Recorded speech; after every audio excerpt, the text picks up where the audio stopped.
We're now going to look at composite functions.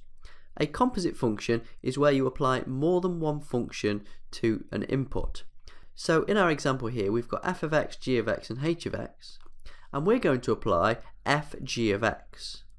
This is telling us to first apply g to our input, and then whatever we get as the output of g of x, we're going to put that into f.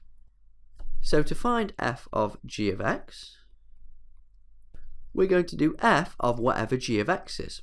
In this case, it's 4x squared. What that means is we're going to substitute 4x squared into the function f. So wherever we see an x, we're going to replace it by 4x squared. In this case, it becomes 2 lots of 4x squared minus 3. Multiplying out the brackets gives us 8x squared minus 3. Okay, I'd like to pause the video and have a go at the problem on the other side. Welcome back. Hopefully you've had a go at g of f of x.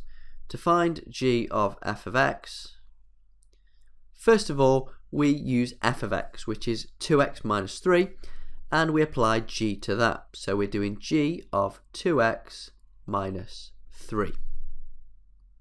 All that means is in the function g, we're going to replace x by 2x minus 3. That gives us 4 lots of 2x minus 3 squared. No need to expand this out because we wouldn't gain anything, it wouldn't simplify it, so we can just leave it as that for our final answer. Notice here though that f of g of x is not the same as g of f of x. In general, it matters which order you apply the functions in. There are some functions where f of g of x does equal g of f of x, but often that is not the case.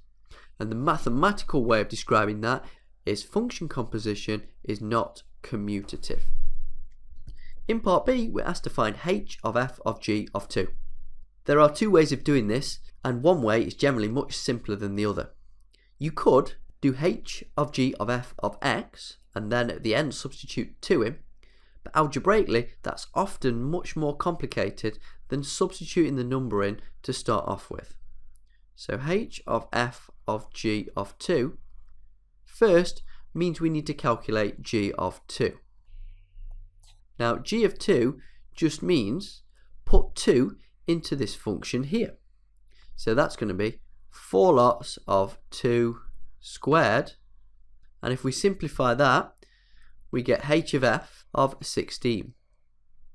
Next up, we need to do f of 16. That simply means substitute 16 into f, so that leaves us with h of 2 lots of 16 minus 3.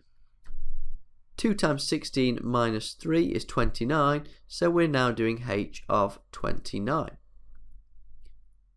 Substituting 29 into h is pretty simple. We just end up with 1 over 29. Once again, pause the video, have a go at the problem on the right hand side, and then come back and check your solution. For this one, we have f of g of h of 3. First of all, we'll start by doing h of 3. That's just a third.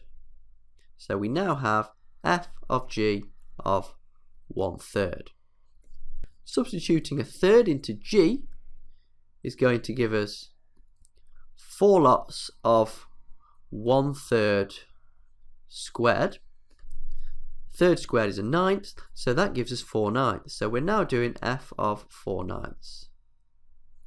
Finally, substitute 4/9 into f. We get 2 lots of 4/9 minus 3. 2 lots of 4/9 is 8/9.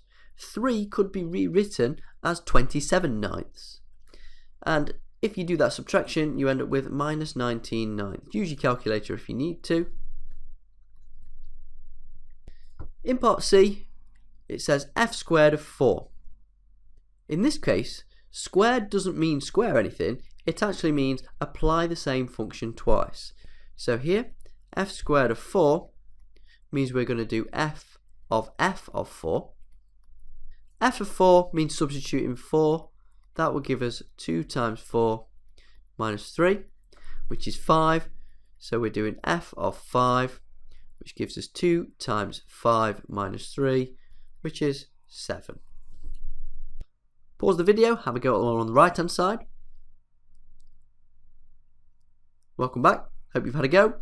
Here we've got g squared of h of 2. We can write this as g of h of 2. In this case, h of 2 is 1 over 2, so that's a half, so we're left with g of a half. Substituting a half into g will leave us with 4 lots of a half squared.